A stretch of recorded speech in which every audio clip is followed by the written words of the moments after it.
Morning friends, very good morning. టీలు తాగారా, టిఫిన్లు చేశారా? నేనైతే ఈరోజు మా టిఫిన్ వచ్చేసి జొన్న జావ అండి. జొన్న చిరుధాన్యాలతో జొన్న జావ చేస్తానండి. జొన్నలు, ముల్లంగి, కొబ్బరి, కరివేపాకు, పచ్చిమిరపకాయ, జీలకర్ర, అల్లం రసము, కొన్ని మిరియాలు, ఒక నిమ్మకాయ, ఉల్లిగడ్డ, మజ్జిగ అండి. పుల్లటి మజ్జిగ అయితే ఇంకా బాగుంటుంది. ముల్లంగిని అయితే ఇలా తరిగి పెట్టుకున్న కొబ్బరిని, ముల్లంగిని అండి. జొన్న జావాకి కావాల్సిన పదార్థాలు చాలా టేస్ట్గా ఉంటుంది. చాలా వరకు అయితే కొబ్బరి నూనె వాడతారు. నేనైతే కొబ్బరి నూనె మా ఇంట్లో తినరు కాబట్టి నేను వంట నూనెనే వాడుతున్నా. ఎలా చేయాలనో చూపిస్తాను. టిఫిన్కి, షుగర్ వాళ్ళకు, హెల్తీకి చాలా మంచిదండి. అందరికీ పొద్దున్నే ఇలాంటి చిరుధాన్యాలతో చేసి పెడితే ఎంతో రుచికరంగా తింటారు. బాండ్ పెట్టుకున్నాను. ఒక 2 టేబుల్ స్పూన్ ఆయిల్ అండి, 2 స్పూన్లు జీలకర్ర వేసుకున్నాను. అల్లం ఎంత రసం వేయమండి, కొంచెం వేస్తాను. నేనైతే జొన్నల్ని ఇలాగా ఉడికించుకున్నాను కుక్కర్లో. జొన్నల్ని నైట్ నానబెట్టుకొని కూడా మీ ఇష్టం ఉడకబెట్టుకోవచ్చు. నేనైతే కుక్కర్లో ఉడకబెట్టుకున్నాను. ఇప్పుడే జీలకర్ర వేగింది కదండి, ఉల్లిగడ్డ వేస్తున్నా, కొంచెం కరివేపాకు, పచ్చిమిరపకాయ, పసుపు ఏమైతే వేయనండి. నేను కొంచెం సాల్ట్ వేసుకుంటున్నా. నేను ఆల్రెడీ జొన్నలలో ఉడకబెట్టేటప్పుడు వేసాను. ఎంత మెత్తగా ఉడికితే అంత బాగుంటుంది. ముల్లంగి ఒక గడ్డ తీసుకున్నానండి.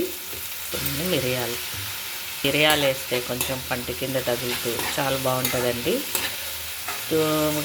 ముల్లంగి అయితే తినరు కదా చాలా వరకు, అయితే ఇలా తురిమేస్తే అయితే బాగుంటుంది. పచ్చి కొబ్బరి, కొంచెం అల్లం రసం అండి. ఇష్టమండి. జొన్నలు బదులైతే రాగులు, సజ్జలు ఏవన్నా చిరుధాన్యాలు యాడ్ చేసుకోవచ్చు. మరి ఇలా చేసుకోవాలనుకుంటే చాలా మంచిగా ఉంటుంది. ముల్లంగి, కొబ్బరి పచ్చివాసన పోయేంత వరకు అయితే వేయించుకోవాలండి. అంతకుమించి ఎర్రగా ఏం కావాల్సిన అవసరం లేదు. జొన్నలను అయితే వేసానండి. ఉడికించుకున్న జొన్నలు కొద్దిసేపు ఫ్రై కావాలి.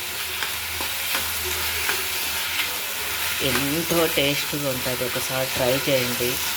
నచ్చితే లైక్ చేసి, షేర్ చేసి, బెల్ ఐకాన్ క్లిక్ చేయండి. సబ్స్క్రైబ్ చేసుకోండి ఫ్రెండ్స్. ఉడికించుకున్న నీళ్ళు ఉన్నాయి కదా, జొన్న ఉడికించుకునే నీళ్ళే కొన్ని వేస్తున్నా. స్టవ్ ఆఫ్ చేసి నిమ్మరసం పిండుతున్నానండి. స్టవ్ ఆఫ్ చేసినాను పూర్తి.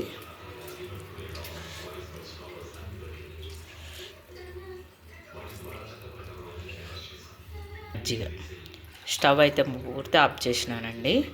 స్టవ్ ఏం ఆన్ చేయలేదు నేను. ఆ వేడి మీదనే ఈ మజ్జిగ కలుపుకొని, ఇంకా పుల్లటి మజ్జిగ అయితే ఇంకా చాలా టేస్ట్గా ఉంటుంది. ఒకసారి ట్రై చేయండి. నేనైతే కొబ్బరి నూనె వాడలేదండి. కొబ్బరి నూనె వేస్తే ఇంకా చాలా బాగుంటుందంట. కొబ్బరి నూనె అయితే తినరు మా ఇంట్లో, అందుకని నేను వంట నూనెని వేసాను.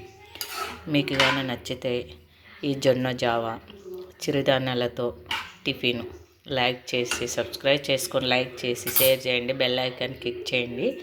ప్లీజ్ అండి, సపోర్ట్ ఇవ్వండి.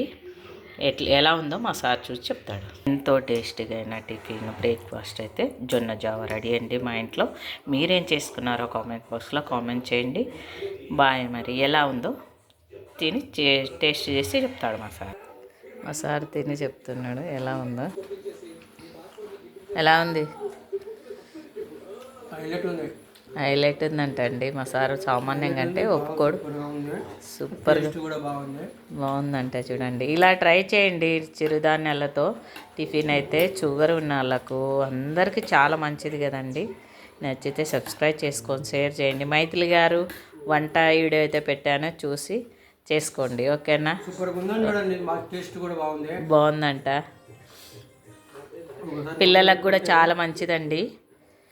ఓకేనా? సిరిధాన్యాలు ఏవైనా చేసుకోవచ్చండి.